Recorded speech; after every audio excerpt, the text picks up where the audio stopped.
السلام علیکم ناظرین، میرا سوال پروگرام کے ساتھ میرے شفیق کاردی۔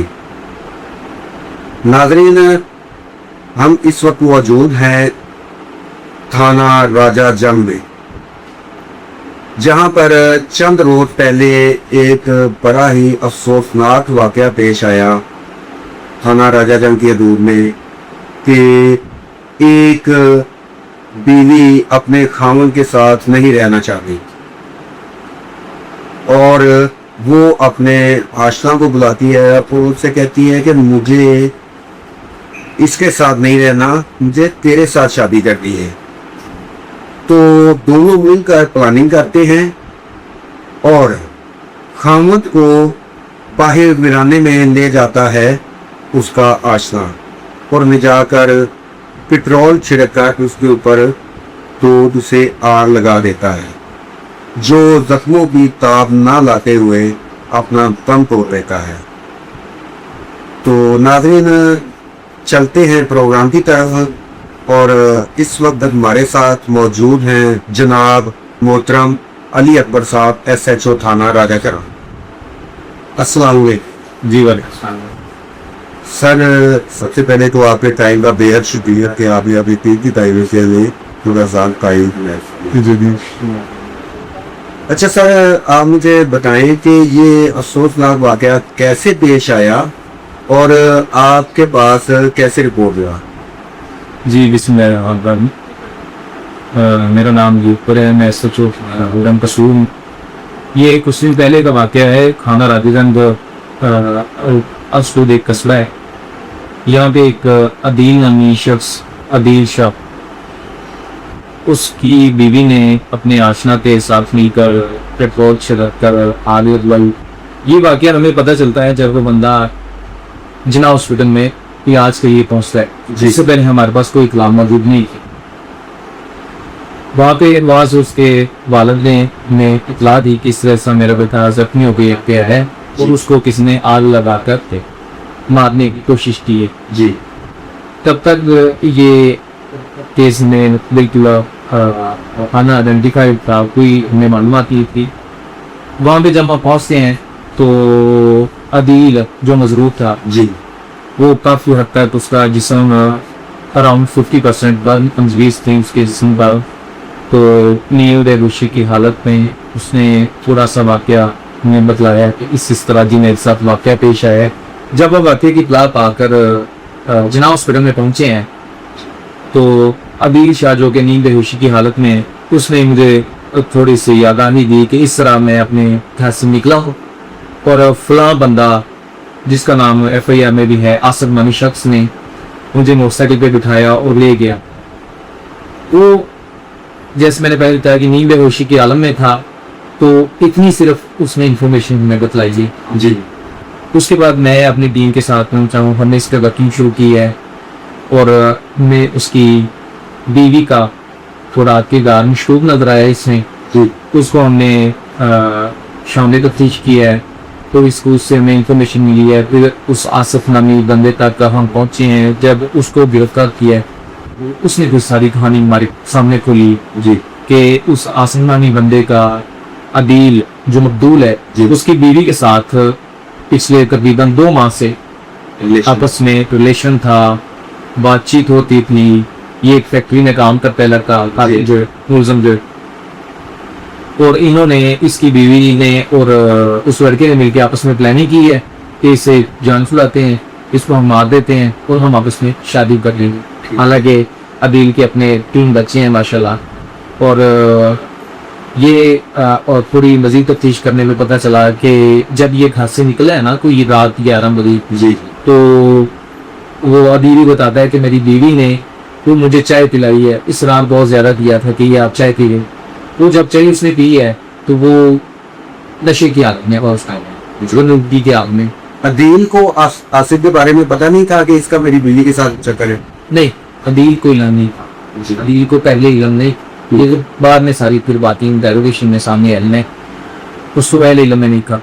یہ جب گھر سے باہر نکلتا ہے نا تو اپنا آصف پہلے ہی بس مدعو ہوتا ہے، ٹھیک، اس کا والد کو بتاتا ہے کہ اس نے دروازہ معاف کیا ہے، میں باہر آیا اس کا والد، پھر اس نے کہا کہ ادیب کو باہر دے دی. جب یہ باہر آیا تو آصف سامنے کھڑا ہوا تھا. جی ٹھیک ہے, یہ نشے میں تھا, اردو کے آلہ میں تھا.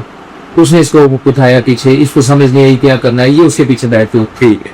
وہ اس کو لے گیا نام جگہ پہ, ادھر ہمارے پاس ہی ہے گاؤں میر محمد, اس کے پاس ایک راجبا ہے, صوبہ بھی جسے پنجابی میں بولتے ہیں, جی. پانی کی گزر, وہاں پہ لے گئے اسے.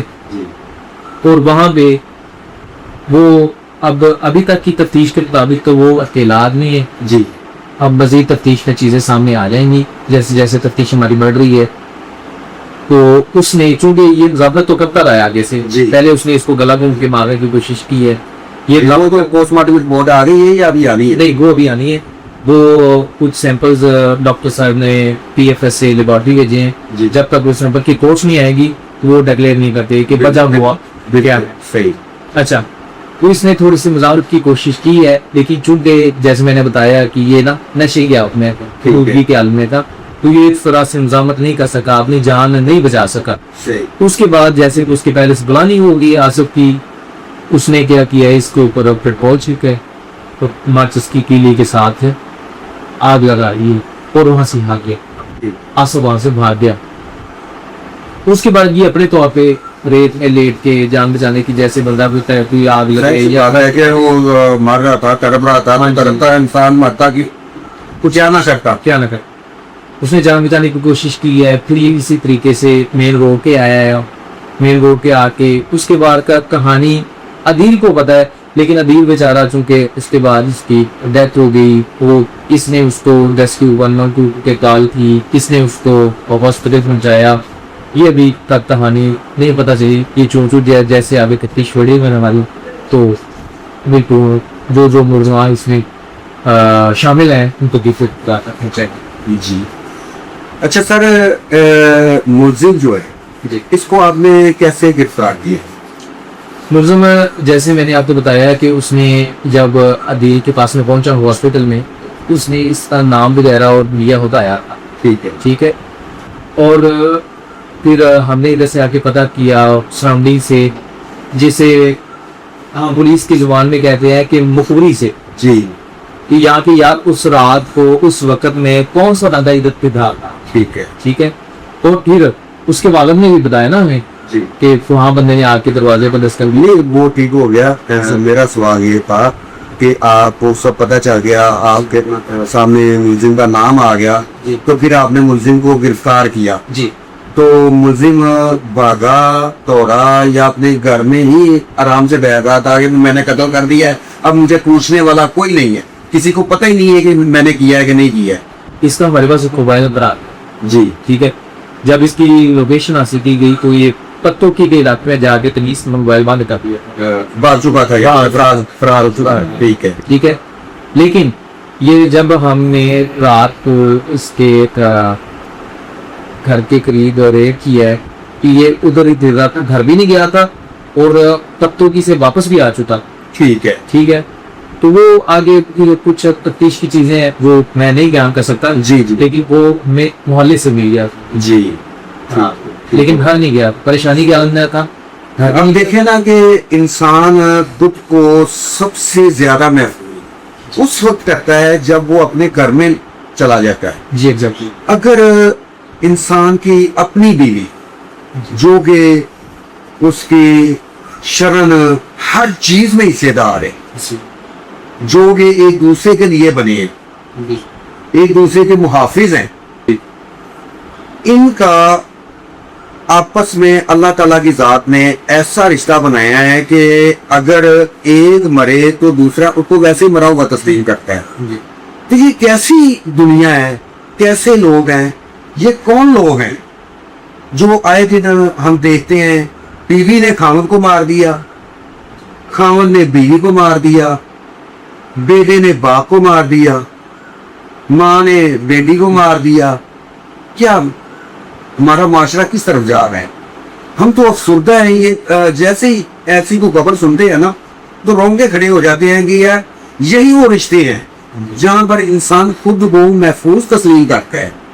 اگر وہی رشتے انسان کے لیے شیطان کا روپ اپنا رہے تو وہ کہاں جا رہے, کہاں پر اس کو سکون ملے گا؟ جس میں قاضی صاحب سب سے بیسک چیز کچھ دن پہلے بھی ایک ہمارے پاس واقعہ ہوا ہے حویلی مینے والی میں، جس میں ایک بندہ قتل ہو گیا. یہ چھوٹی سی وجہ کی بنیاد پر، خیر اس کو اس میں آپ اس میں ریلیٹ کو نہیں کر سکتے ہیں، لیکن دو بیسک چیزیں ہیں کہ عدم برداشت جی اور جیسے وہ کہتے ہیں کہ خون کا سفید ہو جانا. جی یہ مین وجوہات ہیں جو ہمارے معاشرے میں جو آج کل بہت زیادہ عام ہے، جو چھوٹی سے چھوٹی اور بڑی سے بڑی لڑائی کی وجہ اور یہ اموات کا باعث میں سمجھتا ہوں بن رہے ہیں. ہمارے معاشرے میں عدم برداشت تو بہت ظاہر صاحب میں نا اپنے ہر پروگرام میں کہتا ہوں کہ کرائم کا بڑھ جانا سب سے پہلا جو ہمارا کردار ہے نا وہ یہ ہے کہ ہم غلط ہیں. ہم اپنے بچوں کو انگلش میڈیم میں تو بھیج دیتے ہیں، مدرسے میں نہیں بھیجتے جہاں پر قرآن و حدیث کی تعلیمات دی جائے، رشتوں کی پہچان کروائی جائے، جہاں پر بتلایا جائے کہ دین ہمیں کن چیزوں کی طرف لے کر چلتا ہے، جہاں پر بتلایا جائے کہ کس رشتے کی اہمیت کیا ہے، دین سے ہماری دوری. ہم بچوں کو نماز کی ترغیب نہیں کرتے بلکہ ان کو کہتے ہیں بیٹا ٹائم ہو گیا ہے بیگ اٹھاؤ اکیڈمی جاؤ، بیٹا ٹائم ہو گیا ہے بیگ اٹھاؤ اسکول جاؤ، بیٹا ٹائم ہو گیا ہے کھانا کھاؤ سو جاؤ. کوئی یہ نہیں کہتا بیٹا ٹائم ہو گیا ہے نماز پڑھنے چلی.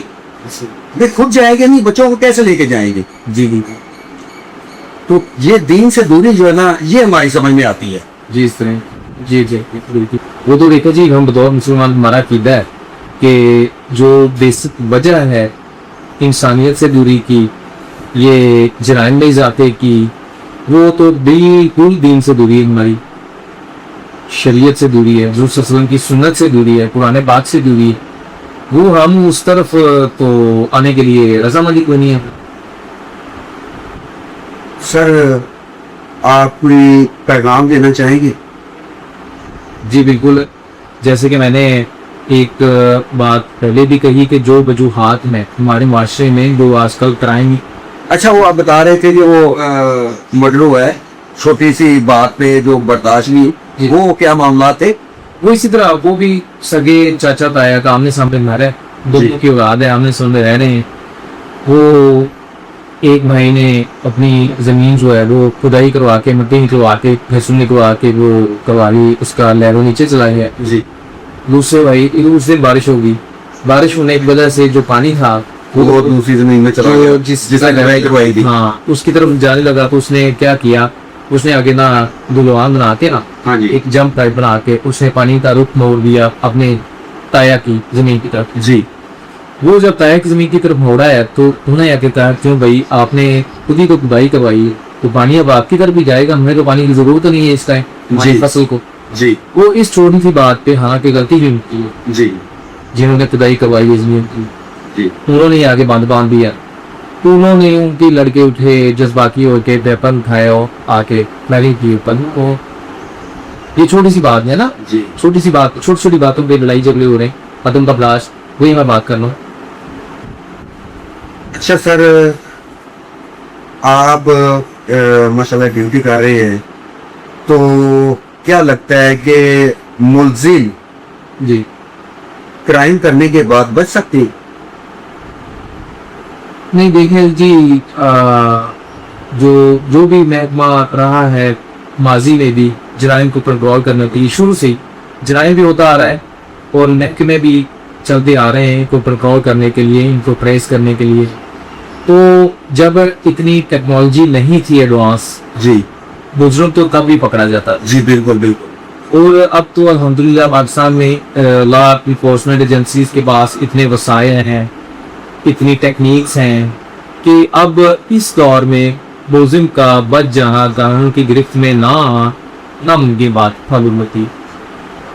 جی کہ پیغام دینا چاہیں گے؟ اسی بنیاد پہ یہ پیغام ہے کہ جرم کرنے والوں کے لیے، لوگوں کے حق پہ ڈاکہ ڈالنے والوں کے لیے، لوگوں کا حق کھانے والوں کے لیے، لوگوں پہ ظلم کرنے والوں کے لیے، کہ آج کے دور میں اگر کوئی سوچے کہ میں جرم کر کے بچ جاؤں گا تو وہ ناممکن بات. جی بہت شکریہ علی اکبر صاحب، آپ نے بہت اچھی بات کی. تو ناظرین دیکھنے والوں کو ہمارا یہ پروگرام کیسا لگا کمنٹ سیکشن میں ضرور بتائیے گا. ہمیں دیجیے گا اجازت. اللہ حافظ.